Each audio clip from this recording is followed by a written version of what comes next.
Tere, lapsed! Tore teid seal kaugel näha. Räägin teile täna veidi I ja Joti kasutamisest. I ja Jott võivad minna segamini, aga kumba siis kasutada? Hakkame seda koos uurima. Esimesena Jott. Jäta meelde, et Jott käib täishääliku ette. Jope, jalg, jõgi.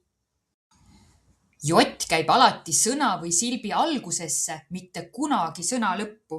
Jäätis, maa ja marjad. Jäta meelde, salmike. Jott on pikk ja sirge mees, sõnas, silbis, kõige ees. Aga I, kuhu tema siis käib? I kirjutame üldiselt kaashääliku ette. I-l on kaval iseloom, ta võib olla igal pool. Nii sõna alguses, keskel kui lõpus. Vaatame näiteid. Korralik, ilus, õiglane. I on erinevas kohas.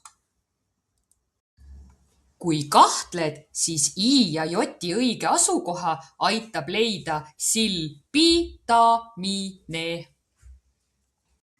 Vihma sajab. Koolimajas on maiad lapsed.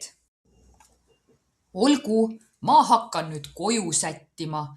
Loodan, et sain sulle veidi abiks olla.